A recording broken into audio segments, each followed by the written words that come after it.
argument first this morning in Case 23-1229, Environmental Protection Agency versus Calumet Shreveport Refining. Mr. Stewart. Mr. Chief Justice, and may it please the Court, this case provides a paradigmatic example of the result that the Clean Air Act's venue provision was intended to avoid.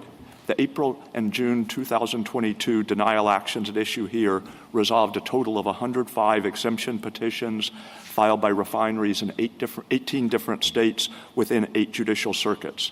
The agency based those denials on a new statutory interpretation and economic analysis it had not previously applied. Under the approach to venue adopted by the Court of Appeals, however, several different regional circuits would have been required to consider substantially similar challenges to the agency's approach, wasting judicial resources and creating a heightened risk of inconsistent outcomes.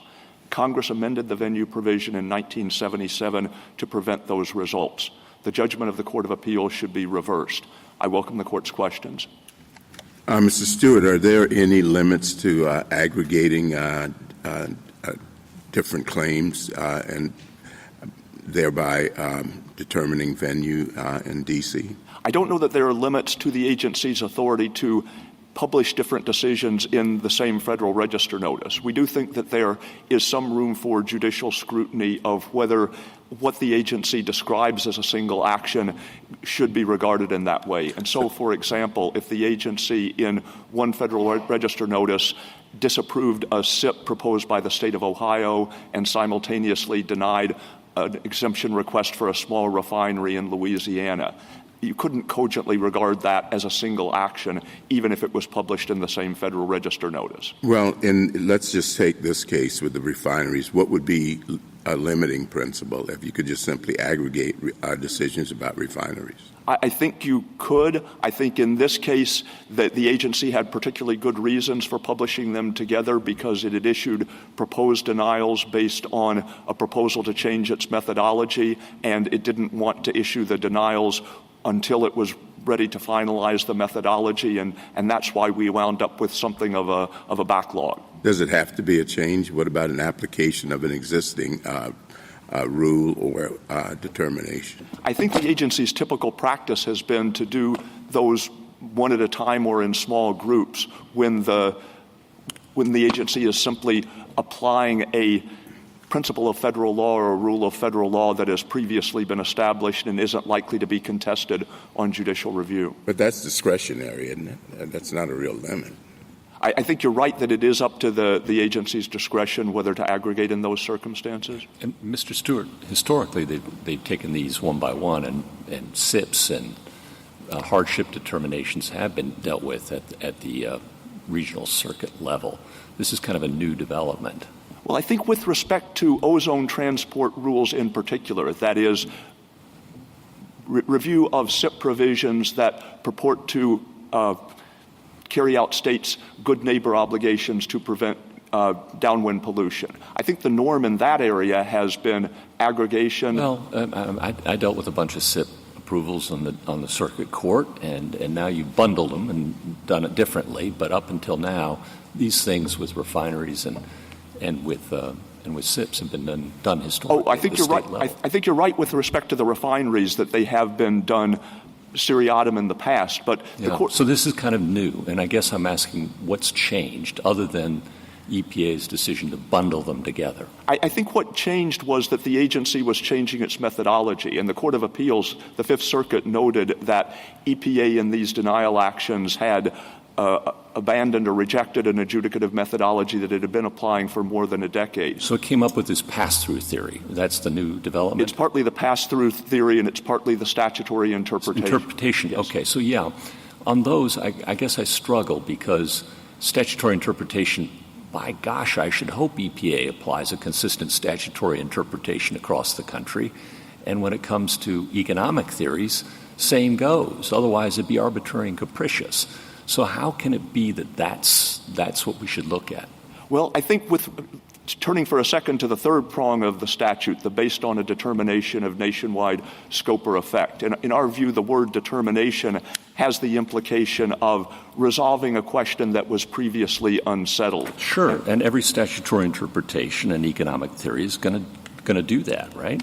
At some time, but I think For instance, if this court in 2025 struck down an act of Congress as unconstitutional, you wouldn't say that the court determined in that decision that it had the authority to review acts of Congress for constitutionality. Well, I guess I'm just struggling with, you're trying to a complete sea change in how these things have been reviewed in the past. And when I look at a determination, it's an action and a determination. And I look at, 7545. Right? And the action is, of course, here, you're rejecting a hardship application. And the determination is, it's right there in the statute. The Secretary has to determine whether there's disproportionate economic harm to this particular refinery. And so when I'm looking for a determination, why wouldn't I look to the statute where it uses the very word? That's certainly one determination, but the agency in this context and others may be making different subsidiary determinations. I accept that that determination of undue hardships going to rest upon a statutory interpretation and an economic theory. But how far back does somebody have to go in the chain of reasoning behind the determination that there's no undue hardship to determine where to bring their suit? This court has traditionally said that venues should be easy and to figure out at the outset of a case and shouldn't involve undue litigation. Now you're asking parties to not just look at the action, the rejection of the application, not just the determination that there is no undue hardship, but the analysis behind that, right? And I think you used the word core analysis behind it, and figure out what's the core behind a determination and an action. I guess I'd say two things. The first is that EPA, in a case like this one, and typically, at the time it takes the action, will express its own view about where any challenges should be brought. Sure, EPA has its view, but we've got a statute here, friend. It's certainly true. They've got their view, too. My point is simply that with respect to that point, is simply that the litigant is not kind of starting from square one. The litigant knows what EPA's view about proper venue is. It knows whether... Yeah, it knows the government would like to always win. Sure, okay. But when it's supposed to be determining where to bring its suit, it has to now look not just at the action and the determination that went into the action, but the reasoning behind it and figure out what part of its core. How is that consistent with this Court's repeated admonitions that venue is supposed to be easy to determine at the outset of the case? Well, clearly Congress wanted there to be a meaningful role for the D.C. Circuit, not just in reviewing the actions that are enumerated as nationally applicable. Sure, and it also wanted, regional circuits. It's a cooperative federalism system, the Clean Air Act. It wanted room for both, and we're now trying to figure out where the line is. And you're asking us to change historical practice pretty radically, and I'm just curious how that fits with our presumption that venue should be easy to determine at the outset of the case. Well, I think that was part of the debate that went on in the 1970s after the NRDC cases that we've discussed in our brief. That is, in 1972 and 1973, there were numerous challenges to an EPA action that had simultaneously granted extensions to a number of different states for filing for meeting a particular type of attainment deadline, and had simultaneously approved SIPs submitted by the states. And there was controversy over where those cases should be heard, because although they pertain to a number of different states, the legal challenges were all the same. And both the First Circuit and the D.C. Circuit concluded that venue in that circumstance was proper in the D.C. Circuit. But the real significance of those cases is not about whether they were correct or incorrect in interpreting the statute as it then existed. The real significance was, after that happened, there was a debate in the mid-1970s, and ACUS, the Administrative Conference of the United States, recommended that the statute be amended to provide that a challenge to any EPA action with respect to a state SIP would be heard in the regional circuit that contained the state whose plan was involved. And part of the justification for that approach was, as you say, ease of administration, that you would know right off what the right forum was. But the General Counsel of EPA said, In most cases, challenges to SIP decisions will rest on state-specific circumstances, but sometimes EPA's SIP decisions will rest on what he referred to as generic determinations of nationwide scope or effect. And so, Mr. Stewart, I think the answer to Justice Gorsuch's question is that the statute is focusing people's attention on what the EPA's reasons are, at least in that third prong. Yes. Where is that? I see they have to focus on the action and the determination. I don't see that they have to focus on the reasons behind the determination. Well, when we talk about an action based on determinations, we are talking about the determinations are the reasons. The action is denying the application, correct? Yes. And to determine whether to deny or grant the application, you have to decide whether there's undue hardship. That's the statute's language, right? That's the statute's language. So that's the determination. You've determined that there's no undue hardship here, right? But there can also be determinations about what does the term undue hardship mean when the question is... Oh, sure. You've got lots of reasons for reaching your determination. But I think what Congress was trying to drive at and what the EPA General Counsel had in mind was you are correct that in every case the EPA is going to be applying some kind of general federal rule or policy or framework to local facts, or at least for any locally or regionally applicable action. You'll have some of both. And the venue provision will work best if cases are routed to the D.C. Circuit when the general methodology is likely to be the subject of the judicial challenge, because those are the cases where you have the greatest risk of duplicative judicial resources and inconsistent outcomes. Can I say it in another way, that the venue provision appears to be designed to direct challenges that will turn on local facts and issues to the local circuits, and challenges that turn on national facts and issues to the D.C. Circuit. Now, I know that's very generalized, but to the extent that the challenge in this case and other cases are, for example, to the EPA's economic analysis, which it drew in this case from national market evaluation, and it applied to all of the different refineries this national economic analysis. One might think that that's the kind of determination of national scope or effect that the third prong at least wanted directed to the D.C. Circuit. I think that's right, but the additional point I would make is it matters a lot whether EPA's statutory interpretation and economic analysis are new or whether this is the way that the agency has been doing it for 10 years. Why is that? It's that way because if the agency has been doing it that way for 10 years, then it's very likely that any potential challenges to the methodology will have been resolved, they will have been sorted out, and at that point, if EPA is applying a 10-year-old regulation that was challenged in the D.C. Circuit but upheld, it's very unlikely that the new action is going to be attacked based on the asserted invalidity of the rule. How is a litigant supposed to figure that out? Well, so you're saying, okay, when they're new theories of statutory interpretation or new economic theories of nationwide impact, it goes to the D.C. Circuit. But if they're old, then I can bring it in my own circuit, where I actually live and operate and work. What is it? A 10-year cutoff?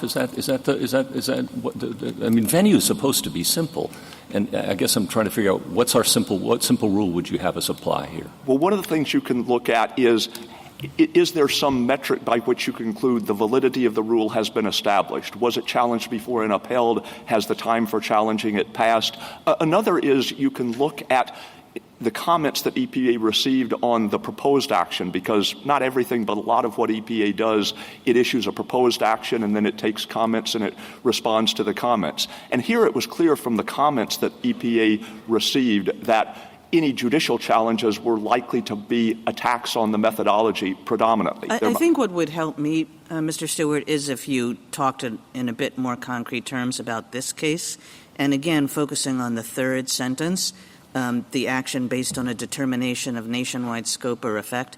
What was the determination of nationwide scope or effect that you are saying drove all of these decisions? The two determinations of nationwide scope or effect that we've emphasized are, first, the statutory interpretation, the requirement that the economic hardship come from the blending requirement itself and not from other economic circumstances. And the second was the pass-through theory, the presumption that generally small refineries can pass their costs of compliance along to their customers. And those... And how responsible were those two findings taken together for the actual determinations made? They were, all of the petitions were denied. Now, it's true that EPA, with respect to the pass-through theory in particular, gave each refinery an opportunity to rebut the presumption and show that its own circumstances were different, that it couldn't pass through the costs. But certainly the challenges in the various litigated proceedings have focused predominantly on the validity of the nationwide determinations. They haven't primarily been... What would you have to do to rebut the presumption? Is that a very high bar? Is that why it wasn't met in any case? I would think it's a pretty high bar. So your essential argument here is look, there's the statutory interpretation plus there's this, what did you call the other one? The economic analysis? The economic analysis that together was basically determining what decision was going to be made in all these cases. There was, a way for you to come back and say it shouldn't happen here, but not really. And, given that, everybody would want this to be done in one court because one thing was driving all of these decisions across the country. Yes, exactly. But Mr. Stewart, finish. Go ahead. Picking up on that, what if one of the refineries wanted to challenge both the EPA's denial of the presumption in their favor, the non-zero chance, as the Fifth Circuit caused it, to say, you should have given me an exception because I can show that I uniquely experienced hardship, as well as the economic theory and the statutory interpretation. So does it depend on how the refinery styles the challenge? It doesn't depend on how the refinery styles the court challenge, because the determination the EPA's decision that the third prong applies has to be made at the time it takes the action. It has to publish that finding in taking the action. And so it may depend in part on what sort of comments EPA received during the rulemaking, because that may alert it that it is resolving something that is contested. But the right forum thereafter doesn't depend on what particular mix of challenges a particular refinery wants to make. Thank you, counsel. Justice Thomas? Justice Alito? Well, there are a couple of points about your argument that I would appreciate some clarification. Some of them have been touched on, but just to make them, present them in simple terms, when do you think an issue is sufficiently settled so that decisions based on that no longer involve a determination? Well, we've referred to the fact that the denials here were issued roughly contemporaneously with the announcement of the determination itself, and we've also referred to the fact that the comments indicated that the nationwide determinations were likely to be the subject of challenge. I don't think, frankly, that there is a time limit, but I think what the court should be trying to get at is what is the likelihood? Are these determinations sufficiently new? Are they sufficiently unestablished that they can be expected to be the focus of judicial challenge? Because that doesn't seem to be a very clear rule. Maybe the application of it here would be clear, but going forward in other cases, that certainly doesn't seem to be clear whether it was sufficiently established so that anything that happens later is not a new determination. I think one thing we would offer is, with respect to the standard of review here, we certainly think the question of what is the test, what is the basic standard for applying the third prong, that's a question of statutory determination that the court decides de novo. And so we disagree with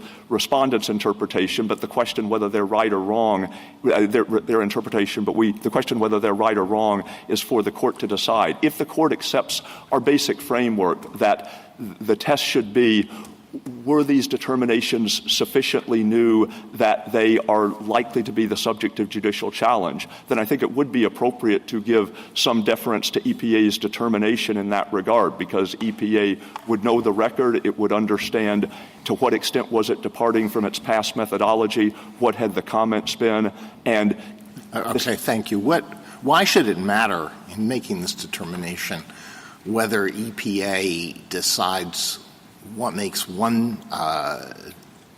takes one action by itself or bundles a bunch together? I don't think it particularly matters for purposes of the third prong. That is, for purposes of the first prong, the question is whether the action is nationally applicable, and that depends on whether the action that EPA announces is the not denial of a lot of petitions or the denial of one. I think for purposes of the third prong, the analysis would be the same regardless of whether there's bundling. So EPA can't just say, look, we're deciding cases from 5 different circuits and, or a number of different states, and they fall into 5 different circuits. That shouldn't matter at all.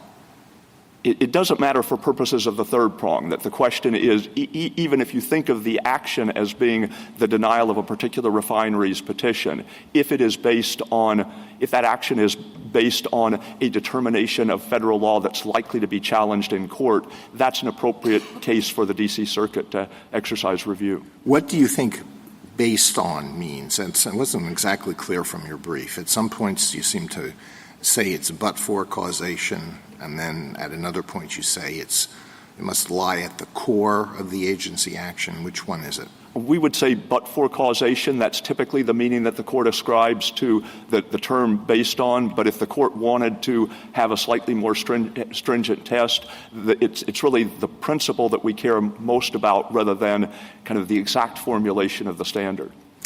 I know the validity of the pass-through theory is not before us, but just out of curiosity,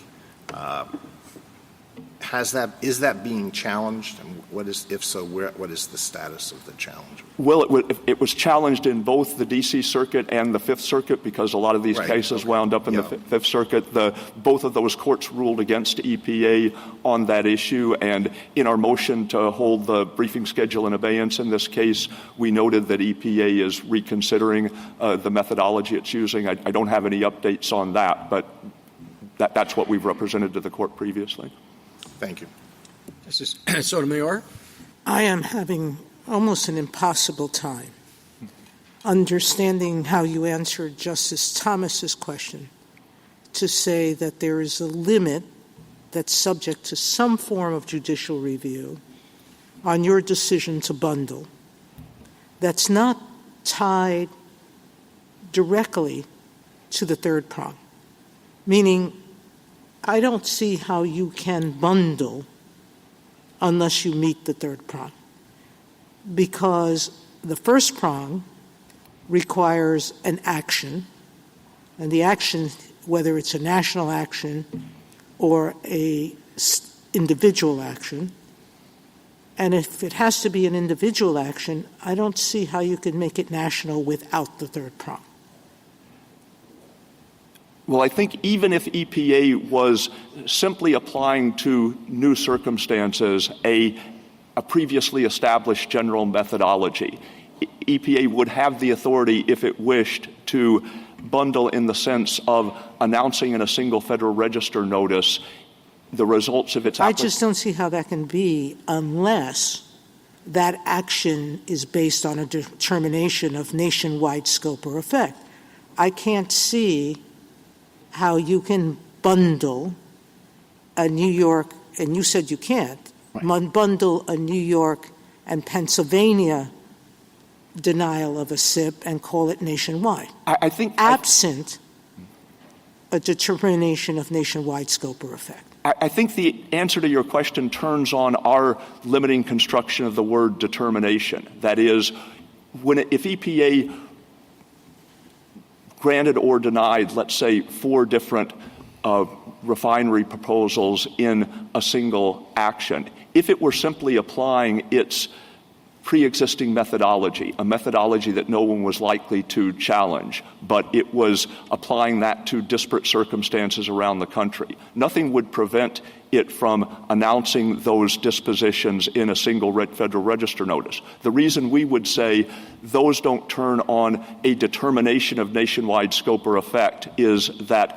the legal principles would be pre-existing and established. They wouldn't be kind of new determinations, resolution of an issue. You're digging yourself into a hole, because I would then say there are individual actions that you have to take to the local courts. And frankly, EPA rarely does that kind of bundling in circumstances where it isn't announcing new rules or new frameworks. We think it has the authority to, but I'd say we wouldn't lose much if the court said... my assumption that I don't take any meaning from your bundling, and that I think it's always a issue of what's a determination of nationwide scope and effect. What's the standard of review? I wasn't sure in the answer you gave. You talked first about de novo, and then you talked about deference. So I would assume it's only the third prong. Right. All right?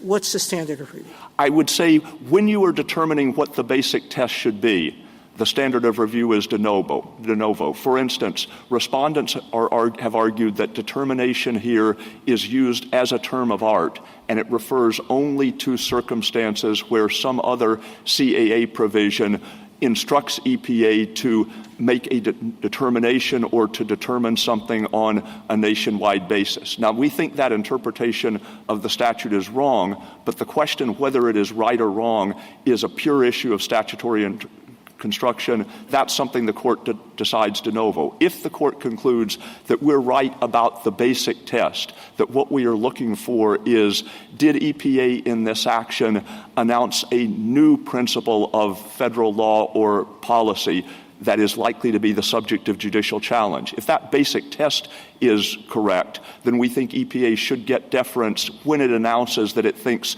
the test is satisfied with respect to a particular action. Thank you. Justice Kagan? I don't know, Mr. Stewart, you're making this much more complicated than I came in here thinking it was.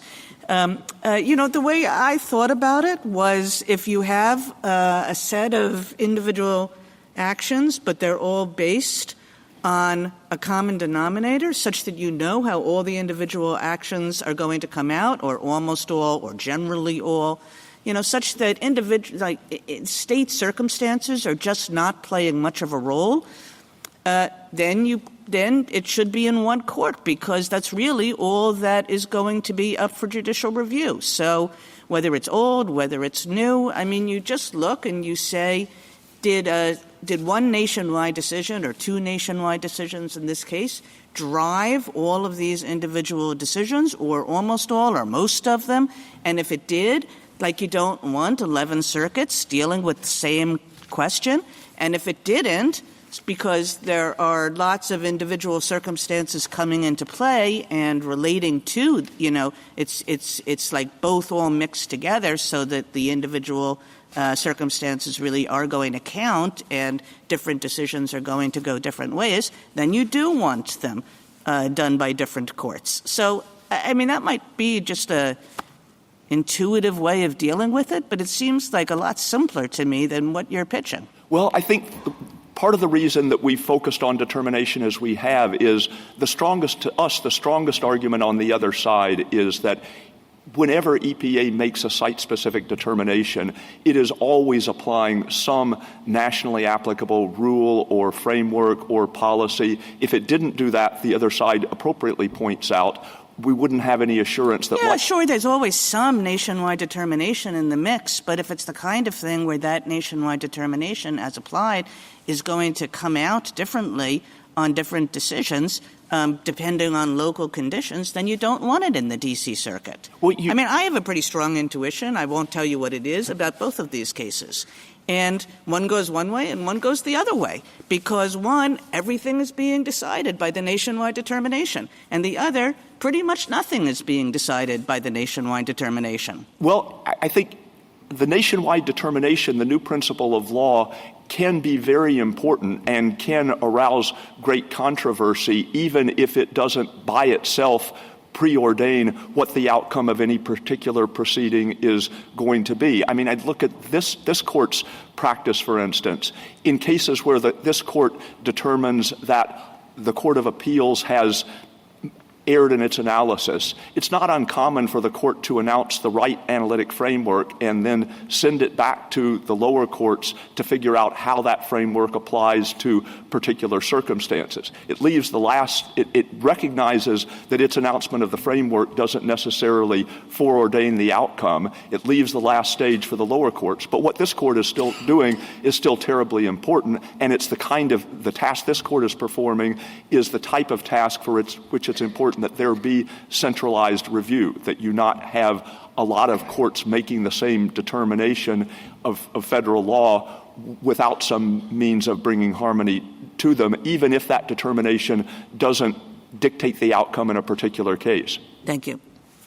Justice Gorsuch? Well, harmony can also be achieved through appeal, right? I mean, yes. I mean, the government's not afraid of litigating in appropriate forums across the country, right? That's correct. And if there are circuit splits over the meaning of the law, you know how to bring them here. Yes. All right. And so I just want to explore the two tests you've offered us, the but-for test and the core test. Those are the two. And you're happy with either one? Yes. Yeah. So the but-for test, I would think, would capture pretty much any time you have a standard statutory interpretation or economic theory. Because but-for, you wouldn't have reached the result, right? Well, no. I mean, with respect to a particular outcome, you could have EPA issuing rulings in the alternative saying under our preferred approach, the small refineries petition should be denied, but even under our old approach, this particular refinery wouldn't be entitled to an exemption. But either of those statutory interpretations would be a but-for cause of the ultimate. One or the other would have to be at least a but-for cause. Well, no. I think if you said under either approach, let's make it easier. I have one standard statutory interpretation. I'm going to apply to all of these cases. That's a but-for cause. It would only be a but-for cause if there would be a different outcome under some alternative interpretation. Right. Okay. Yeah, exactly. But there was a but-for cause of the denial in every case. Again, only if there would be a grant of the exemption under some alternative. Sure. Some court's going to have to decide whether that is a correct interpretation and whether there's an alternative that's preferable. But the interpretation on which EPA is relying to deny the application will be the but-for cause in every case. So it captures everything. So that's one. And then the core, what does core mean and where does it come from? I mean, I think we were trying to get at circumstances where we were trying to weed out circumstances where EPA in the course of an action may announce some principle of federal law, but it is so peripheral to the decision it's actually making that it doesn't appear likely to affect the outcome, and consequently, it doesn't appear likely to be the focus of judicial challenge. No, I get the impulse. I'm just not sure where it is in the statute. I think the word, again... Core, it doesn't appear anywhere. I think if EPA announced, we think this is the right statutory interpretation and economic analysis, this particular small refinery disagrees and it thinks we should use an alternative interpretation and analysis, we note that under either approach, we think this small refinery would not be entitled to an exemption. I think if EPA said that, then you couldn't conclude that EPA's preferred interpretation and analysis were a but-for cause. Are we going to have a jurisprudence on core? How core is core? Again, is that what you're inviting us to do? No, I think if the court adopted our basic test, then it would be appropriate to give some deference to EPA's judgment about how integral to its overall analysis was a particular principle of law. And Thank you. Justice Kavanaugh? On the reason for all of this in the first place, Congress's reasons for all of this in the first place, obviously it wasn't just harmony. I thought it was also, but correct me if I'm wrong, speed. Yes. And therefore, American businesses, which have to make multi-million-dollar decisions on all of this, have some certainty more quickly about what the rules are, because they will say, we don't care whether rule's A or B. I mean, they do care, but tell us what the rule is so we can make our investment decisions and our business decisions. Yes, and that's reflected not just in the provision for centralization in the D.C. Circuit, but in the 60-day time limit for seeking review. It's reflected to an extent in the fact that you go straight to the Court of Appeals in the first place. Part of the reason for kind of skipping a potential layer of judicial review was to get these things resolved quickly. And so if EPA is told that it's wrong, it can go back to the drawing board. If EPA's methodology is upheld, then it can decide what's the next incremental step from that. The fact that we're having this argument, though, suggests that Congress might have missed the mark on that. But anyway, that was the idea, right? Then on ease of application, which Justice Gorsuch rightly raises, I just want to zero in on the deference point. Your point there is when, I think, when EPA makes and publishes and says it's making something based on a determination of nationwide scope or effect, that itself will receive deference. Again, if you think that EPA is applying basically the right standard. Assume that, yes. Then it gets deference in how it applies it in a particular case, which helps with respect to ease of application. Yes. Okay, and then if it does go to the D.C. Circuit and the D.C. Circuit rules for EPA, I just want to make sure you agree with this. Obviously, there won't be a circuit split on anything, so when it comes to this court on cert, we need to be more attentive to cases like that than we might be in certain other cases. I agree, and it's kind of like the Federal Circuit and patent cases that with respect to categories of litigation that can't produce a circuit split, then obviously the court is going to take cases even when some of the usual metrics for what's a cert-worthy case are absent. Good. Thank you. Justice Barrett? Just to crystallize your position, Mr. Stewart, can you point me to the best textual and contextual evidence that a determination is this issue of unsettled issue of statutory interpretation rather than the decision that the underlying hardship exception doesn't apply? I mean, I think that the basic reason that the two shouldn't be equated is that the statute refers, and this is at the kind of the carryover sentence from 31A and 32A of the appendix to the government's brief. It says, notwithstanding the preceding sentence, a petition for review of any action referred to in such sentence, namely an action that is locally or regionally applicable, may be filed only in the United States Court of Appeals for the District of Columbia if such action is based on a determination of nationwide scope. So the distinction, the use of the words action and determination, you would say is your best evidence? Yes, and the linkage based on indicates that the two are not the same thing. Okay, and then relatedly, when you've been talking about length of time and how we decide whether something is settled or not, I mean, these were denied in two batches, one April and one June, on the same basis of the same, let's say, determination of the economic theory and the statutory interpretation. Why were the ones in June then, in the government's view, not based on something that was already settled, or were they? I think they weren't. I mean, for one thing, the other metric that were criterion that we've identified for identifying things that are determinations, things that are the resolution of a controversy is, did EPA receive comments on the proposed action that indicated disagreement with the determination? And that was as true for the refineries whose petitions were denied in June as it was for those that were denied in April. In both instances, EPA was told by the petitioning refineries that we're not just disagreeing with the application of your methodology to our circumstances, we're disagreeing with the methodology itself. Okay. Justice Jackson? So I guess I'm just trying to understand your statutory interpretation. Are you saying that the action that was taken here was a nationally applicable one at prong one, such that that's why it goes to the D.C. Circuit? Yes. We're making two arguments. Our first argument is because this was the denial of 21 small refinery exemptions rather than only one, it was nationally, and the refineries were spread out all over the country, it was a nationally applicable action and it goes to the D.C. Circuit under prong one. But then we're also arguing in the alternative, if instead you view the action as a matter of law as separate denials of 21 different petitions, we would say each of those denials falls under prong 3 because each denial was based on a determination of nationwide scope or effect. All right. So going back to the prong 1 issue, help me to understand your argument. I mean, if the EPA had issued each of these denials on a separate piece of paper, would you still say that they belonged on the D.C. Circuit? No. I mean, I think our argument does depend on the proposition that you attach a lot of weight to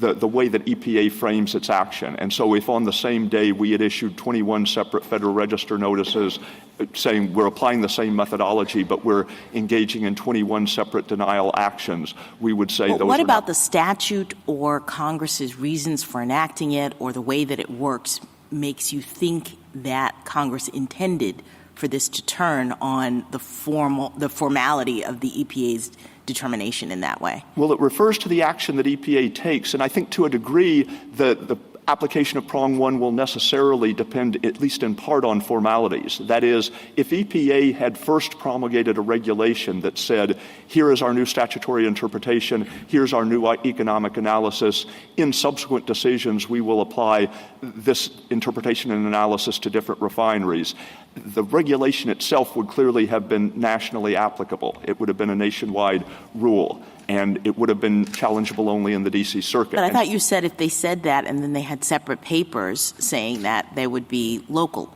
No, I was – perhaps I misunderstood the hypothetical. I was saying – So here's the hypothetical. The EPA issues an order that consists of a single page for each refinery.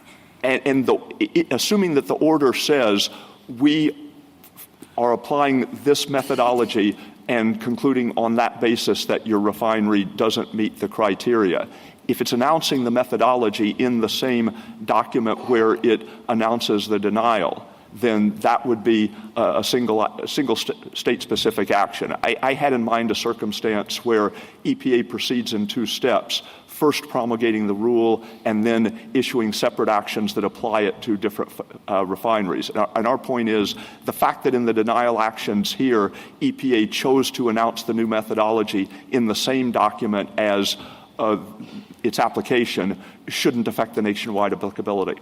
Thank you. Thank you, counsel. Mr. Waxman?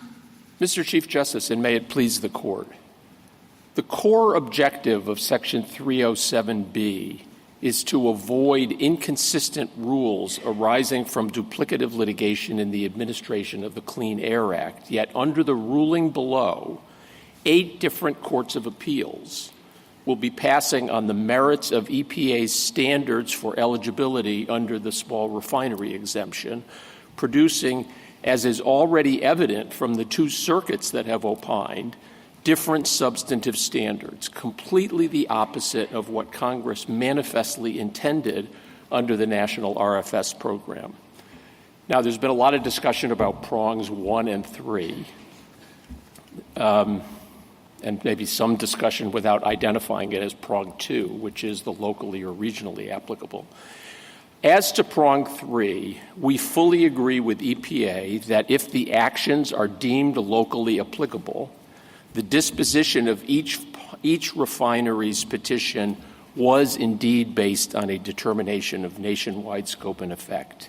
I have some different answers to some of the questions posed in particular by Justice Gorsuch and Justice Alito, which I hope I'll get to. But I want to emphasize at the beginning, picking up, I think, on what Justice Jackson's questions were alluding to, that we think that EPA's actions, whether they are considered individually or together as bundled by EPA, were nationally applicable under the first prong for 2 reasons.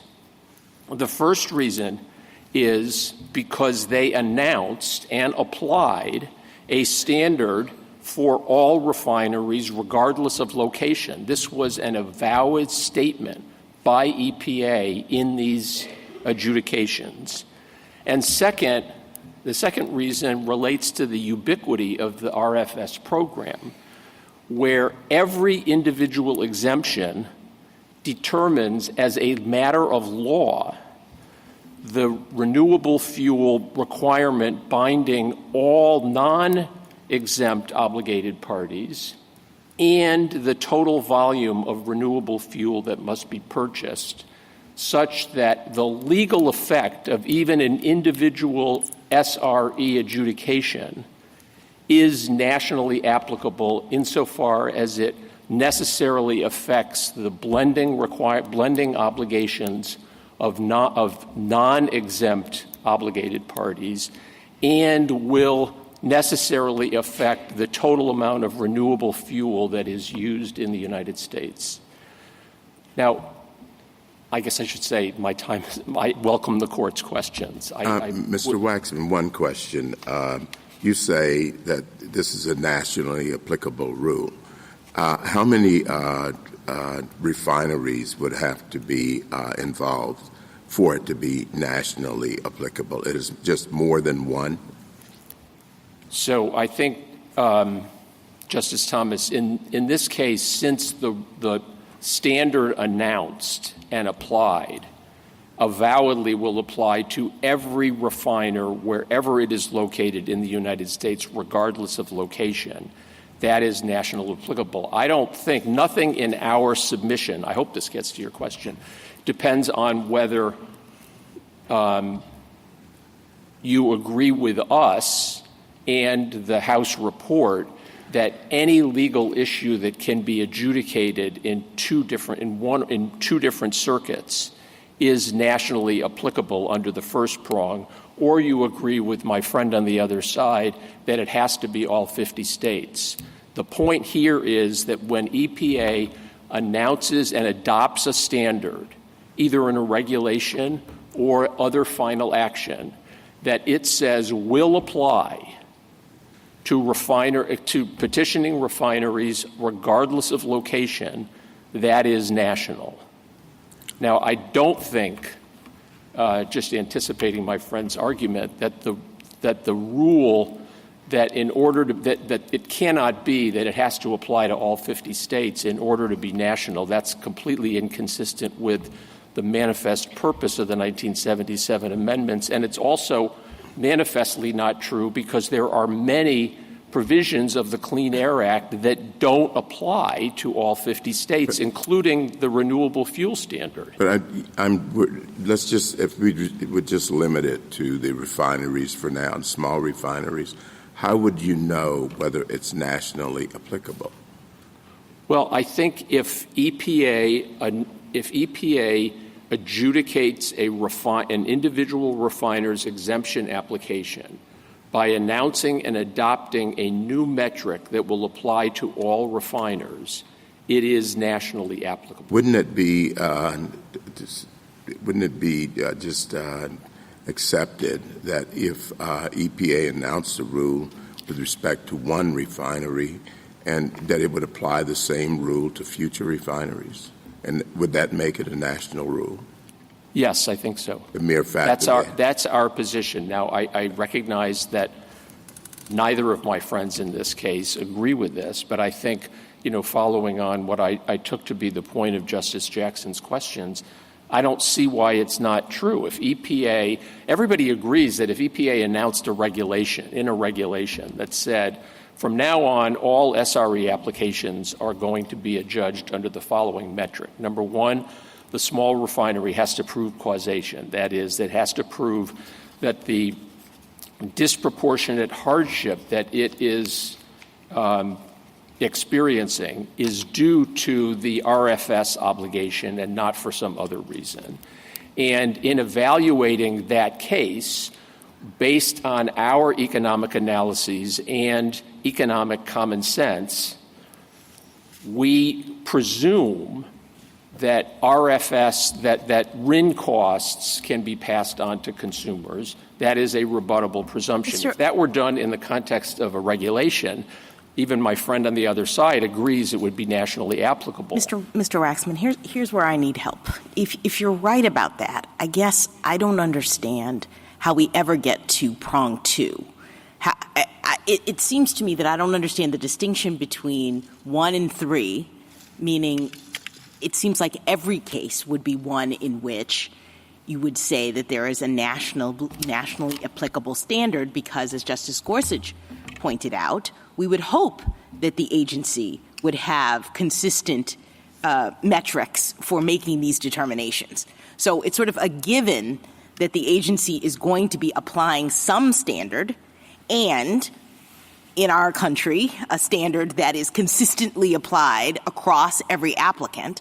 So then how do we ever have a local determination in that scheme? So I think my answer to the question is the same answer to the question I would give to Justice Gorsuch's question about prong 3. How can you determine that it is of what is a determination of nationwide scope and effect?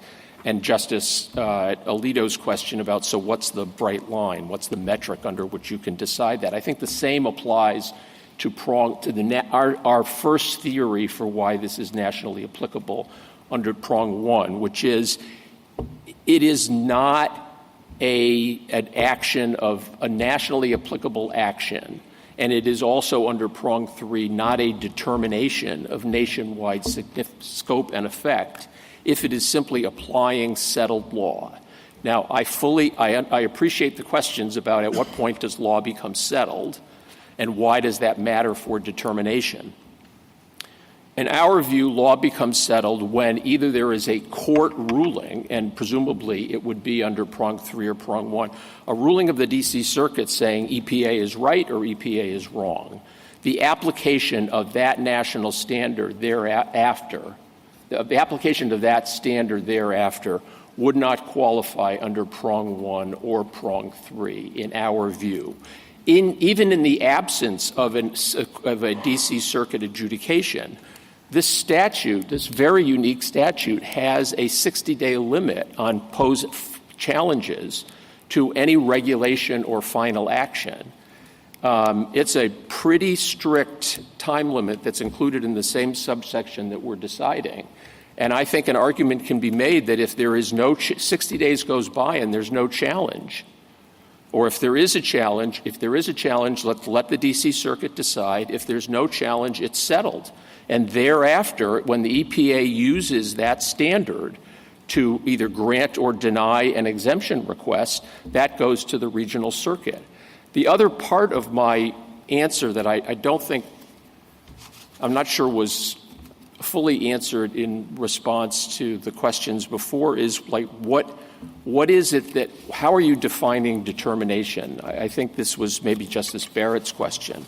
And I think, we define determination by reference to the accepted dictionary definition, which we elucidate in our brief, which is a determination is either the resolution of a particular unsettled issue or the measure of something. That's the dictionary definition of it. And we think that dictionary definition comfortably cabins the scope and extent of the third prong. Thank you, counsel. I am very sympathetic to the concern that venue provisions should be simple. I mean, it's the first step. It's where you go.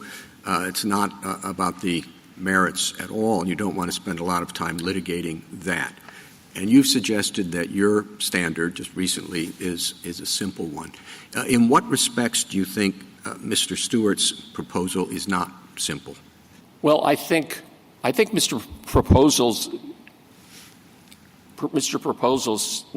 Stewart's proposal is simple. And I think it can be prong 3, with which we agree, can simply be decided by a proper understanding of the definitionary terms of what is and isn't a determination. As to prong 1, while I agree with him that the relevant actions in this case are the two consolidated actions in April and June, we have proposed in our briefing 2 other tests under prong 1 that, if anything, are even more straightforward and don't depend on bundling. One is the point that I've been discussing earlier about if it is an action that announces and adopts a new standard that will be applied across the country, it is nationally applicable. The other, which in some ways is the simplest, but is a real consequence of the ubiquity of the RFS standard, which was adopted long after these 1977 amendments, is that every adjudication of a small refinery exemption is nationally applicable as a matter of law, because it will determine, as a matter of legal consequence, the refining obligations, the blending obligations of non-petitioning refiners. Thank you, Counsel. Justice Thomas, anything further? Just briefly, Mr. Waxman, you discussed determinations a minute ago, but what would be your view of based on? I think that's important as to what content you give that. So we think that based on means essentially two things. There are two requirements for an action. The action in these cases was the denial of the exemption. Based on means that it is a but-for cause or an essential premise of the action, and that it resolves an unsettled issue or that it establishes a standard. When you have those two things, you can say confidently that the action is based on that determination. I hope that answers your question. It's the best I got. Justice Alito? Justice Sotomayor? There's a number of lower courts that have said, with respect to the question of whether a denial is nationally applicable, that what you have to look at is not the downstream consequences of the EPA's determination, but what is the effect on the parties? Is it a national effect or not? One of your two suggestions that I see as downstream effects. Yes, there are going to be people from each petition who might have to do something more later and something less if they're denied. But why isn't that just a pure downstream effect? And aren't we straying too far when we're incorporating that into our analysis? So I think I do recognize those opinions, and I endorse them in the sense that I think, for example, Justice Kavanaugh, or then Judge Kavanaugh, had it correctly when he ruled in the D.C. Circuit that national applicability has to be determined on the face of the action. That's the case. Yes, and that practical effects, downstream effects of what is more than likely not to happen, is not the crux. All parties in this case, and I think all courts, have agreed that the legal effects of the regulation or the action is, in fact, something that is viewable and consistent with you have to look on its face. And with respect to the Renewable Fuel Standard, the legal effect, not just some predictable downstream effect, the legal effect of every SRE determination extends to the national blending standard and the national volume requirements as a matter of law. And that's how I would address that. What bothers me about that position is you're now saying that every exemption has to go to the D.C. Circuit, whether the methodology is new or not. That's the force of that argument. So that's one of the two arguments that we're making for why this is nationally applicable. And yes, it basically acknowledges that because of the ubiquity, the way that the RFS program, as opposed to most other Clean Air Act programs, operates, it is a necessary legal effect of any denial that it will be nationally applicable in the sense that it has an inexorable legal effect on other actors and the nation's ability to meet its national renewable fuel requirement. But yes, I do. That argument is asking for a rule across the board with respect to all exemptions. Justice Kagan? Justice Gorsuch? Mr. Waxman, do you agree that the action here is the denial of a petition Yes. To be exempt from renewable energy mandates? Well, I think I'm going to be ecumenical about No, I'm not. I don't want you to be ecumenical today. No, I just want to know the right answer. That's the action. That's the agency action. Our view, it's in the Federal Register. Our view, as expressed in our brief, is that the EPA is correct that the actions that are under review today are the consolidated April and June decisions, but that under our understanding of nationally applicable, it doesn't matter. I understand that. I understand the second part. Put that aside. Put prong one aside for now. But the actions, all right, you want to use the plural, are the denial of the exemptions from the renewable energy program, right? Yes. Okay. And to make that action, EPA had to make a determination about whether there's a particular hardship for a particular refinery, correct? Correct. Thank you. Justice Kavanaugh? The third sentence, the third prong, the third sentence is just difficult to apply in a coherent way because it's always going to be when you have some rule that's being applied to a particular entity in a particular state, it's going to be very difficult. So how should we handle that? So, this is our lot. This is because to the Chief Justice's point, and Justice Gorsuch's, I would like to come out of this case with something that everyone out there knows, okay, this is what we need to do.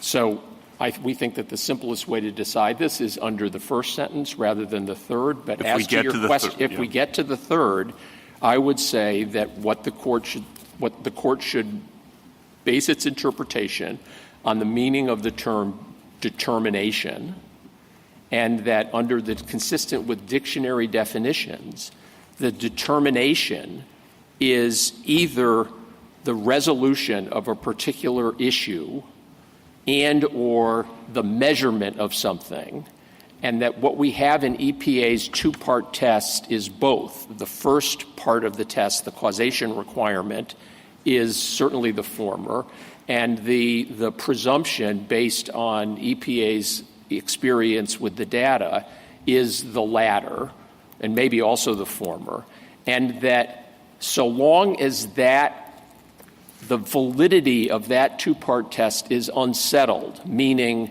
that 60 days have passed under the very next sentence in the subsection and no challenge has been raised, or a challenge has been raised but the D.C. Circuit has not yet decided it, it is still a determination as to which review should be in the D.C. Circuit. And as to Justice Barrett's question about, well, June was the second one, it wasn't the first one, so how do you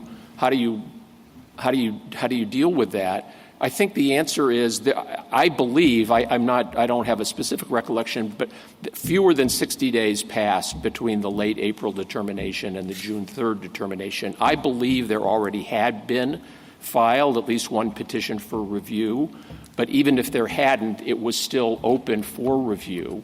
And the consequence of holding that it's only the first one, whether it's the first single application, as I'm intuiting Justice Gorsuch is inclined to rule, or the omnibus, all 36. I wouldn't be so sure. Okay.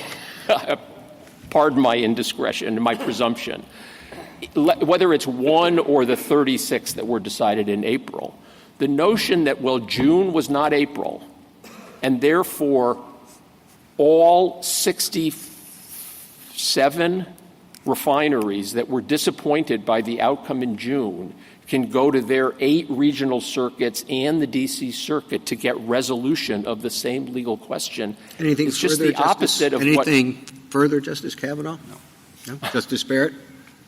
Just one question. Do you think under your definition of determination, which you say is the dictionary definition of determination, that it would be a determination that the hardship exception didn't apply, kind of to Justice Gorsuch's point? You've got the action, the denial, and then you have the determination that the undue hardship exception is inapplicable to that particular refinery. I understand that the reasoning is what you want to is what you're hanging your hat on. But do you agree that just by the terms of the definition, it could apply, as Justice Gorsuch suggested, to the determination that there was not an undue hardship? I think in the vernacular sense, outside of context, you could say that that is a determination, because it will always be the case that if a settled legal test says you get a benefit if you prove this predicate, a determination that you haven't proved the predicate means you don't get the benefit.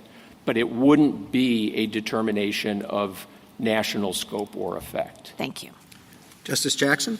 So I understand the general concern about simplicity, but it appears that Congress did not share that concern with respect to this statute, because it's very complicated.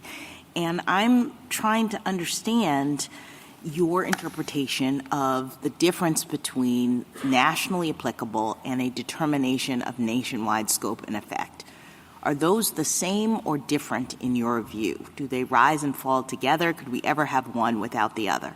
They are the same in this case and will perhaps often be the same, but they don't inexorably, one doesn't inexorably require the other. And I'll give you an example each way.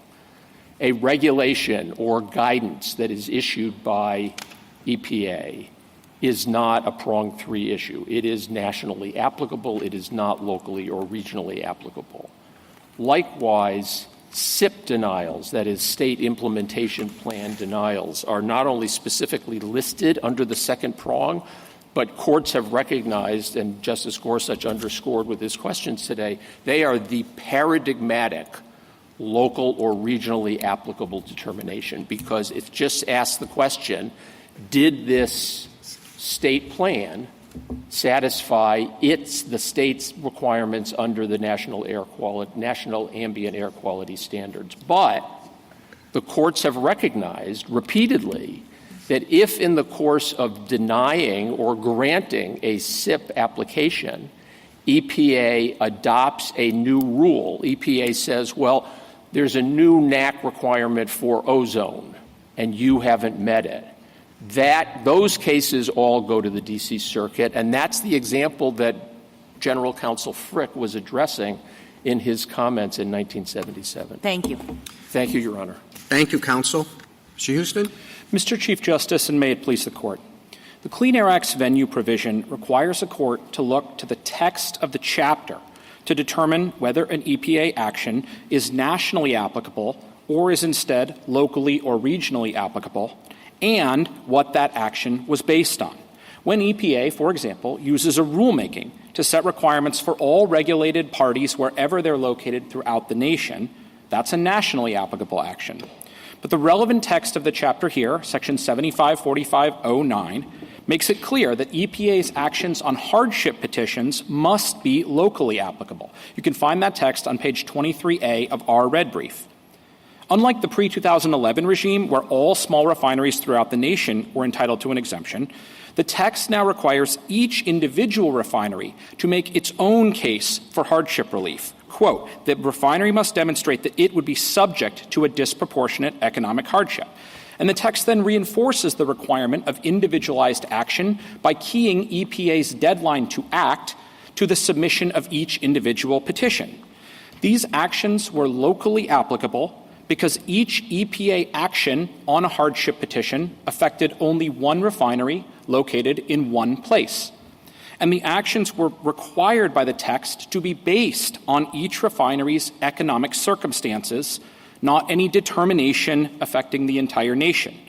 EPA moved past theory and produced final agency action only by analyzing these 6 small refineries' individualized evidence of their disproportionate economic hardship. Now, to be sure, we think EPA's analysis of those economic factors was wrong on the merits. But the important point for venue purposes is this. Analyzing the evidence of local economic conditions facing small refineries in San Antonio, Texas, and Shreveport, Louisiana, is a task that Congress assigned to the Fifth Circuit, not the D.C. Circuit. I welcome the Court's questions. But the argument would be if EPA develops a new rule and applies it to the refineries, that is a nationwide rule. That at least that's how I understand their argument. Justice Thomas, I think EPA is very clear in this case. You can see this at PEDAP 330 in the denial decisions. They say this is not a rulemaking. If EPA wanted to promulgate a new analytical framework and centralize review of that framework in the D.C. Circuit. Well, let's say a new framework for determining whether or not the exemption applies to the small refineries. Yes, understood. And I think what I'm saying is if EPA wanted to set that new framework for adjudicating small refinery hardship petitions, it could use a rulemaking to do so. EPA consciously chose not to use its rulemaking authority here. It expressly invoked only its adjudication authority. It did so for a very particular reason. This is April and June of 2022. EPA is adjudicating hardship petitions from 2018, 19, and 20. They're retroactively denying petitions submitted 3 years earlier. It would have been illegal under black-letter administrative law for EPA to put out a new rule that retroactively denied old hardship petitions. But if they want to do that but they could, EPA, however, could make a determination that's national in scope and effect. Why? How's that different? So EPA, I think they could make a rule that would say this is how we interpret the statute. This is how we're going, what we want future small refineries to demonstrate when they're petitioning for hardship relief. And if they use their rulemaking authority, I think that's going to be a nationally applicable action. But that was not the final actions here. EPA said these are adjudications of these hardship petitions. And the right text, I think the simple way to answer the third prong, the third sentence, there's been a lot of talk today about how can we simplify this. Here's the easy answer to how you determine what an action was based on. You look at what the text of the chapter required it to be based on. And here the text tells you when EPA produces this kind of final action, the denial of a hardship petition, that denial has to be based on a conclusion about whether the refinery is experiencing disproportionate economic hardship. Counsel, give me meaning to 3. 3 basically says that something that would otherwise be looked at as locally or regularly or regionally applicable, it says notwithstanding that there are some, if the action is based on, seems to me that you have to give that a difference. Tell me, outside of an announcement of a regulation or new rule, some action that EPA could take that's local on its face, regional on its face, one application, but could still fit the third exception. So if I might I want to answer your question directly, Justice Sotomayor, but before doing so, I just want to observe that neither the government nor we have been able to locate any Clean Air Act case where venue has been decided solely on the third prong. So I think this has always been intended to be... Yes, but that doesn't answer the question. Understood. Congress had in mind something. When I try to figure out what Congress has in mind, I look at some of my colleagues don't, but I look at the legislative history to tell me what the examples were that they were dealing with. Sure. And they were dealing with something very similar to this. And then they created the third sentence. So you give me another reason for the third. Justice exception. Sotomayor, so I'm happy. Let's talk directly about what Congress had in mind as the government. No, tell me how you would read it to give it meaning. Sure. I think in a circumstance for a statutory provision like the one that then EPA General Counsel Frick brought to Congress and said, this is why we need the third sentence.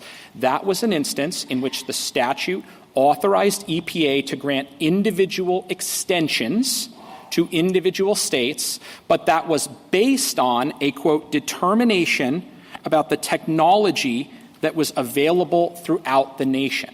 So why isn't that indistinguishable from this? Because, Justice Jackson... the determination here was based on a national survey, economic understanding of how these markets work.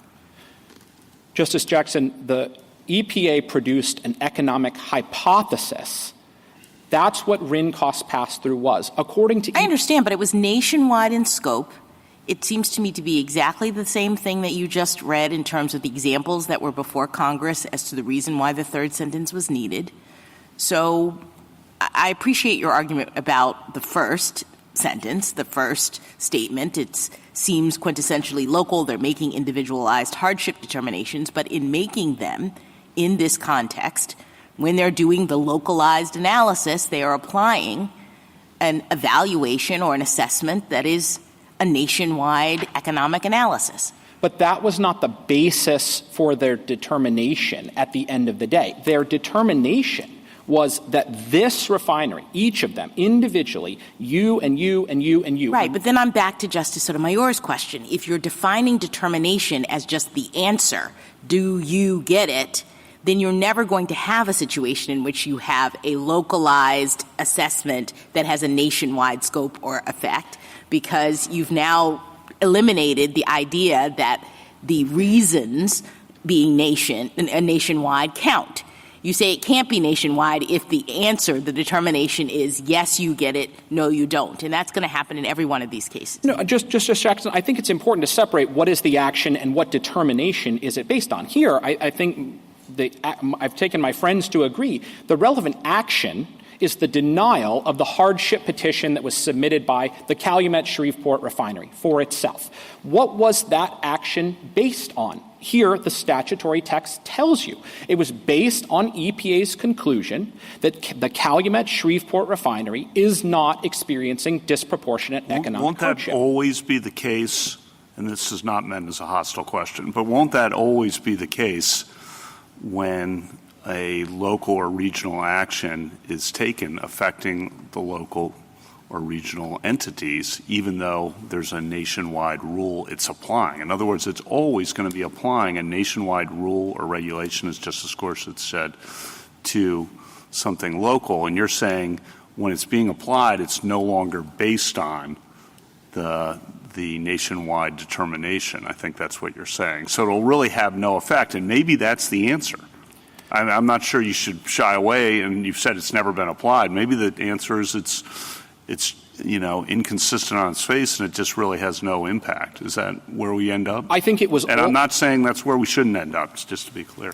Justice Kavanaugh, I think it was always intended to be a narrow exception to the rule for locally applicable actions, which is they're meant to go to the regional circuits and get review there. There have not been hardly any — we can't find a single example where a court has adjudicated a Clean Air Act venue dispute and said this case is locally applicable, but it goes to the D.C. Circuit because of the third sentence. I'm not trying to tell you it's impossible that there could be, and I think that the sentence — But you can't articulate a good example, which maybe it is impossible. So I'll give you one. Fine. I will give you one more that we have thought of that I think comes closer to this, and that a court has suggested would get there, which is there was something called the alternative compliance demonstration approach. It's discussed in these papers. It was issued at the same time as the April and June 2022 denials. And what EPA said is, although we're denying these 2018 hardship petitions, that was so long ago that to attempt to ask those refineries to retire RINs now would really have a destabilizing effect on the RIN market and the RIN bank. And on that basis, they created an alternative path to compliance for those refineries. That, to me, looks closer to like a locally applicable determination. They're telling each refinery what they want them to do, but it's based on a conclusion about the RIN bank overall. But why isn't this case that the example here? I mean, you have these individual denials. It is you and you and you and you. But it turns out that all these you and you and you and yous are going to come out the exact same way. And the reason that they're going to come out the exact same way is that notwithstanding all the differences among the you and yous, that there are local circumstances, there are local conditions, notwithstanding all of those, EPA has reached two conclusions that are going to drive the analysis in every case, or pretty much every case. And in that circumstance, that seems like a perfect case for a single court to adjudicate the question. Justice Kagan, EPA did not make a determination that drove the analysis. EPA said it, quote, had an economic theory for how we expect small refineries' operations. Well, here's a determination. I mean, it's a statutory determination that hardship has to stem from the Renewable Fuel Program. And it's an economic determination that everybody can recover their RAN costs. And that's a totally, normal understanding of what a determination means. So you have a statutory determination, you have an economic determination, and those determinations taken together are going to produce the exact same outcome in every case, no matter what the individual local situations and circumstances are. So, Justice Kagan, I would love an opportunity to talk about both of EPA's purported determinations, but let me go right to the very end of your question. It is not the case. EPA emphatically denied in the lower courts, and they deny here, that it was true that those determinations, their statutory interpretation and their economic theory, were sufficient to decide the hardship. Well, they gave you an opportunity. They gave all the different U's an opportunity to rebut what they said. It's very nice that they gave you that. Nobody was able to come up with anything to rebut what they said. Maybe in some crazy circumstance there could have been a rebuttal. But what you basically know about what EPA has done here is that it's going to apply the same way in Ohio and New York and Alabama. And so in that circumstance, you don't want the Sixth Circuit and the Second Circuit and the 11th Circuit to be all deciding the same question. You want one court to be deciding the question as to whether the EPA conclusions are correct. Your Honor, I would urge the court to take a look at the start of page 277 in the joint appendix, really moving for the next 50 pages. That's 50 pages of analysis that EPA produced just for the 6 refineries that are before you today, to say nothing of the many, many more refineries that were in this case. The opportunity to rebut the presumption was not just like some pro forma thing that didn't actually mean anything. There's pages and pages and hundreds. Was any of those pages, were they ever successful in rebutting the presumption? No, EPA didn't. EPA concluded that it, after looking at every individual refinery's evidence, that it believed that these refineries were, in fact, passing on the rate cost. EPA gave you every reason to think that at the start, that this was going to be a super high bar to rebutting the presumption, that once EPA made this statutory conclusion and this economic conclusion, the game was pretty well done. And so who is it that we should want to address those conclusions that is doing, if not all the work, almost all the work? Justice Kagan, again, I really respectfully disagree with your characterization of the fact that there was not meaningful study by EPA of the individual economic evidence submitted by the refineries. And I would just say, take EPA at their word on this point. They say, on the face of the actions, we completed a thorough evaluation of the data and information provided in the SRE petitions. They go on and on and on. And again, there's hundreds of pages cumulatively of analysis where EPA looks at the refinery-specific factors, the San Antonio refinery and how small it is and the lots that it can buy RINs, the RIN contracts that Placid has, and, the situation facing Calumet Shreveport with its competition in the Gulf Coast. EPA walks through each of this and they say, here's why that doesn't persuade me and this doesn't persuade me and the like. We certainly disagree with them about the merits of that. You know what they said? They said, this doesn't persuade me, because they had already decided, subject to somebody coming up with something super unusual that they hadn't thought about. They had already decided. And that decision was a uniform one that stretched from one end of this country to the other. Your Honor, I think what they very clearly had was an economic presumption. They said, we've got a presumption. We're giving you an opportunity to rebut it. Why are we doing that? Because we have to. The law compels us to give you this opportunity. And we took advantage of it. We submitted voluminous evidence. Thank you. EPA says that it studied that evidence, and that, I think, had to be the basis. Can I ask you a question? We've had a lot of talk about how it's important for venue rules to be clear. And given what Justice Kagan just said, EPA made very clear this was going to apply nationwide, and it was fundamentally shifting the way that it treated small refineries. Could you have determined, or why couldn't you have determined at the outset of the suit that the D.C. Circuit was the right venue? Why wouldn't there be clarity when you have that kind of national determination? Well, Your Honor, I suppose the clearest possible rule would just be that whatever EPA says is the right venue is the right venue. But I don't think that that's the venue rule that this statute requires. I agree with you. But given the existence of this determination on the economic theory and the statutory interpretation, and maybe the answer is, it wouldn't have been clear to us. But, I mean, given the importance of the clarity of venue rules, I just want to understand why it wouldn't have been clear to you. Maybe it would have, and you just didn't want to be in the D.C. Circuit. I think it wouldn't have been clear because if you are Ergon Refining, you're a refinery, one of the respondents before you, located in Vicksburg, Mississippi, and your argument is we produce 100% diesel fuel, and it's because we only produce diesel that we are economically burdened, that we face disproportionate economic hardship from the RFS, that's an argument that you would naturally think when EPA rejected my evidence, when EPA said to Ergon, that doesn't persuade us. Ergon, I think, quite rationally said, we want the Fifth Circuit, our home circuit, to have an opportunity to address the circumstances in our market.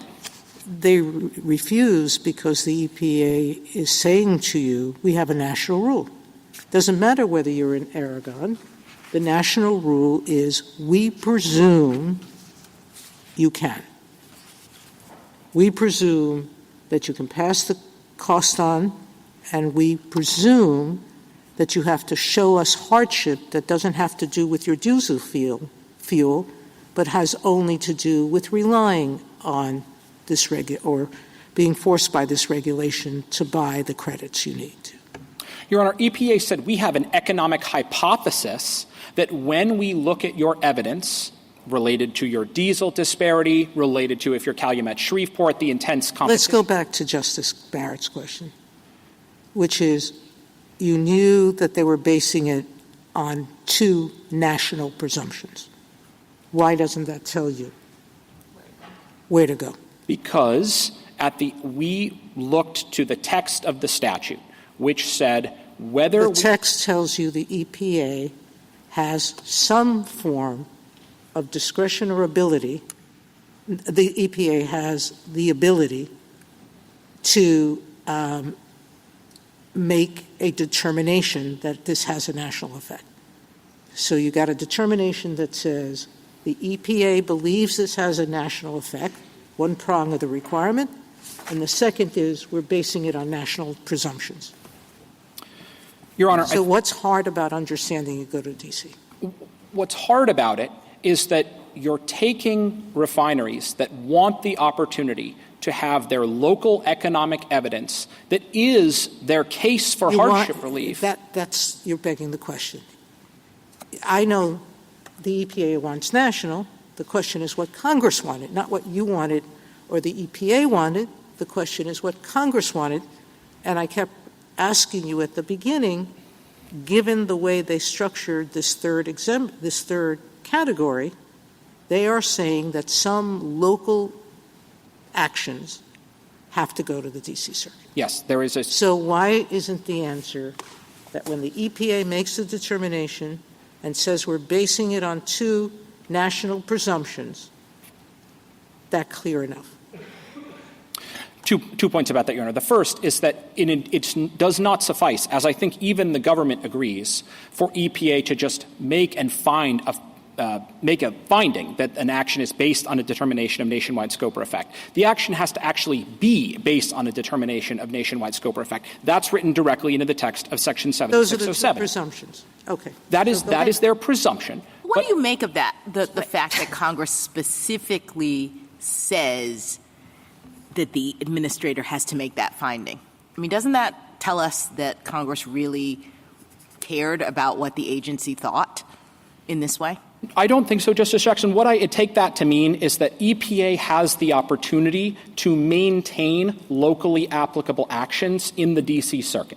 I think the Congress probably foresaw that once you start talking about what was the basis of the action, was it core or not, is it, according to my friend, new but still insufficiently settled, it gets pretty metaphysical pretty quickly to decide what the basis was of an EPA action. I think what Congress was thinking was, in any EPA action, there's going to be a description by the agency of the interpretation of its statutory authority, the basic framework through which it filters the individual facts. I think Congress wanted to ensure that the agency has some control to avoid, to maintain locally applicable actions in their regional circuits where they're supposed to be. I think the deference question is really important, and Mr. Stewart said that the agency, and Justice Sotomayor is just following up on this, the agency should get some deference. Should they get any deference in your view, or how does that work? So I recall that the text has two requirements in order for the third sentence to be activated. First, the action must be based on a determination of nationwide scope or effect,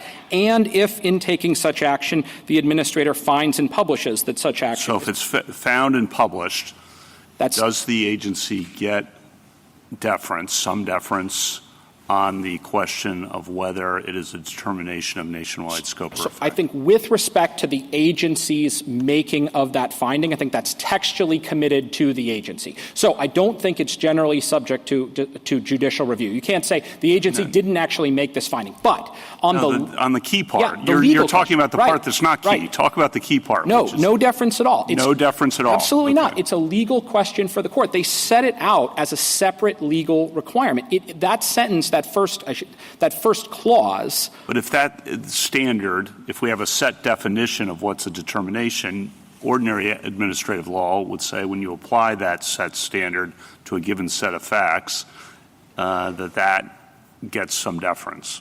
But not in a situation, Your Honor, I think, where Congress has actually required the legal issue to be resolved, and then said, in addition, the agency has to make a finding with respect to that. So you're saying the ordinary deference that it would get is taken away by the second sentence, or the second part of the sentence that requires the publication and finding? That's correct. I think the structure of the sentence only makes sense. That first clause only makes sense if that's a legal determination for the court. In other words, if both the court and the agency have to agree that the action is based on a determination of nationwide scope or effect. Now, that's going to make the third sentence when smaller.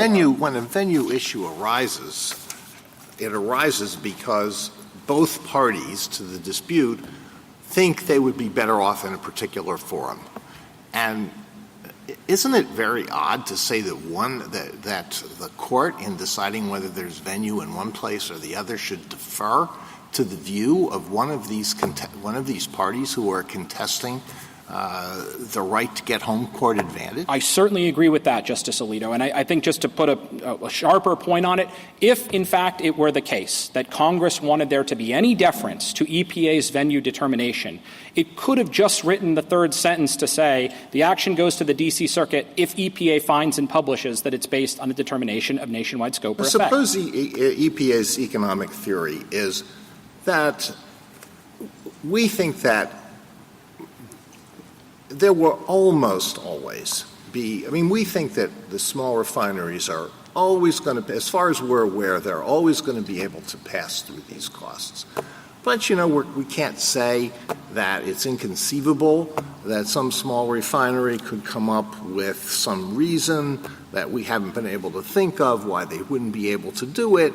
It's like saying we really think that no Martian has ever landed here, but, we're not going to say we're going to close our minds to the possibility that somebody could prove it. If that's the situation, then what would your answer be? I still think I'm going to have to end up with the same answer, which is that even in that situation, the statutory text of the chapter compels EPA to perform an examination of whether each petitioning small refinery does or does not experience disproportionate economic hardship. But, notably, the situation that you describe, Your Honor, is very different from how EPA acted here. And again, I just think take EPA at their word. EPA said, we have an economic theory for how we expect small refineries' operations to be affected.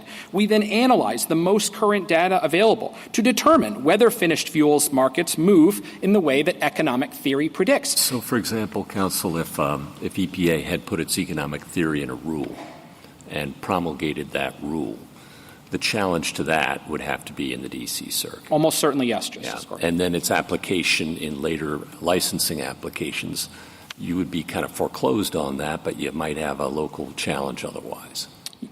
Yes, I think that's basically right. I think that's how generally administrative law works. That's how I remembered it. An agency uses its rulemaking authority to pronounce how it understands the statutory framework, and what it's adjudicating. That rule would be maybe locally applicable, but it would be nationwide effect. And so the EPA could sign off on that and off to the D.C. Circuit. Yes, Your Honor, but it would be an invocation of the agency's rulemaking authority. But the problem is that that's what the third exception says. It says that the court is giving the EPA adjudicatory authority to find and publish that such an action is based on a determination of nationwide scope and effect. So Justice Gorsuch is talking about what the norm is, but they needn't have created the Exemption 3 at all. They could have just stayed to 1 and 2. Your Honor, I think that the purpose of the exception, as we discussed earlier, is for a certain kind of unusual Clean Air Act provision where the text of the chapter directs EPA to make a determination about the whole country. But that's not how this provision of the chapter works. Or it could have a rule, perhaps, that it wouldn't be nationwide, nationally applicable, but would be regionally applicable. And perhaps that rule might be reviewed in the D.C. Circuit, or it applies to an industry or whatever. Certainly if it applies to the whole industry, it says this is how we're going to regulate stationary sources or power plants, wherever they're located throughout the nation. Even if it isn't all across the nation, it doesn't have to be the whole nation.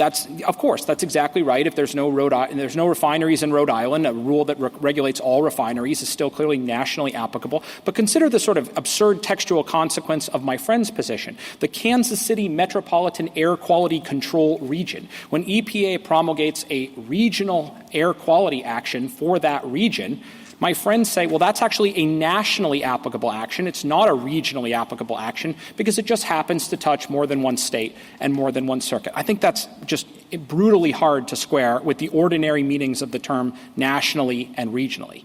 To come back to the third sentence, I think the easiest way to understand that third sentence is, number one, to just keep in mind that the instructions that the court gives about it need to maintain it as a narrow exception because it's supposed to be an exception to the general rule for locally applicable actions.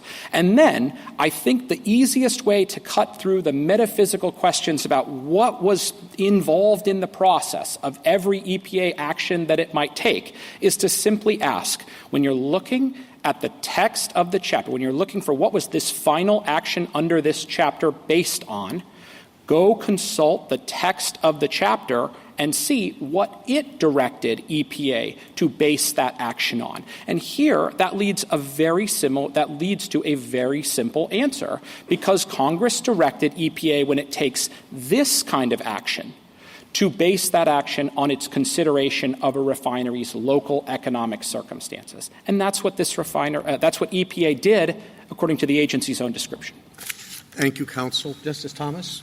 Justice Alito? Justice Sotomayor? Justice Kavanaugh?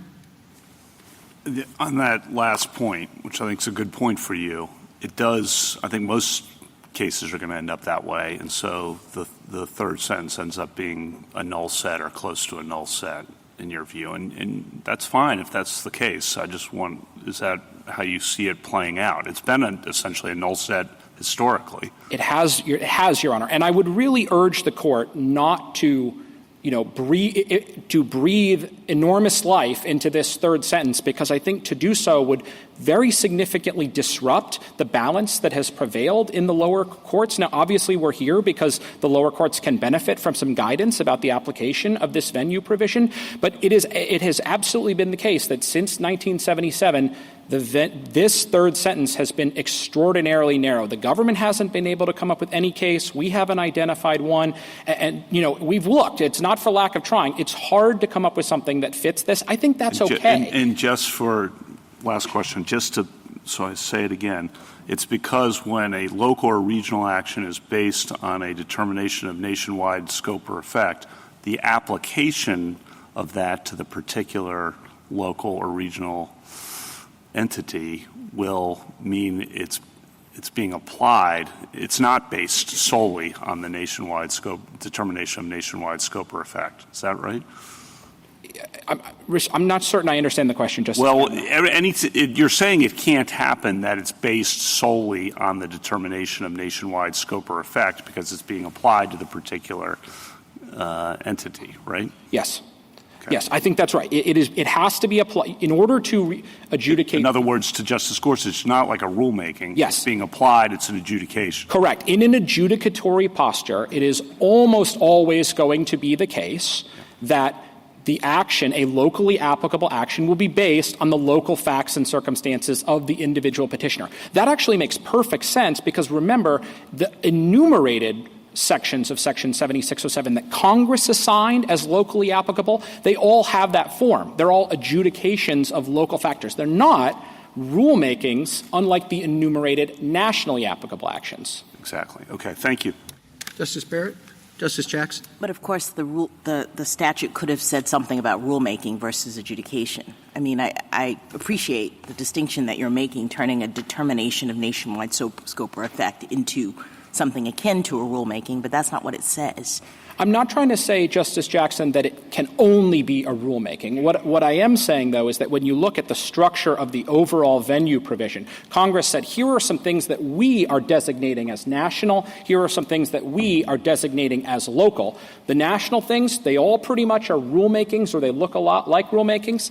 The locally designated things that Congress assigned all are either are individualized adjudications. I think that's a strong clue about how Congress expected this provision to work. Right, and then you're reading the exception to say that if you are then applying some sort of standard to the individual case in the context of an adjudication, then it's being based on the facts of that case and can never really be considered to be based on a determination of nationwide scope or effect. Well, the third sentence cannot be triggered any time EPA is basing its individual action on a nationwide No, I understand, standard. but you flip all the way to the other side. You're saying it's never triggered because you are just applying it to the facts of the particular case. I'm saying it's very rarely triggered. That's why it's an exception to the general rule. I understand. Thank you. Thank you, counsel. Rebuttal, Mr. Stewart? Thank you, Mr. Chief Justice. First, Mr. Houston said that we haven't found a case in which a court of appeals has upheld an EPA prong 3 finding. But I think there are a fair number of cases in the D.C. Circuit in which you have a pattern like this. EPA announces a new framework. It applies the framework to a number of different states or regulated entities, says we regard this as nationally applicable, says we find also that it's based on a determination of nationwide scope or effect, and parties sue in the D.C. Circuit. And because there's no dispute about venue, the D.C. Circuit decides the case on the merits without issuing an opinion that addresses the question. I think that's the explanation for why you don't have published decisions that endorse our view of prong 3. I think it's equally true to say that Mr. Houston hasn't identified a case in which EPA has made a prong 3 finding and a court of appeals has rejected it. So I think that adopting his rule would significantly change prevailing D.C. Circuit practice, even though it wouldn't overturn any D.C. Circuit published opinions. The next thing I'd say is I think there's an analogy here between prongs 1 and 3 and the types of cases this court decides. That is, sometimes this court decides cases that present facial challenges to an act of Congress or a challenge to the validity of a nationwide executive branch program. And the bottom line disposition of the case will have national impacts. But there are also cases that this court reviews that present purely local disputes. Really nobody but the parties cares who wins and loses on the bottom line, but the case presents a legal issue that has divided the courts of appeals and is being litigated all over the country, and it's important to have centralization. And that's the type of thing that prong 3 is for, the local disputes that present recurring questions of federal law.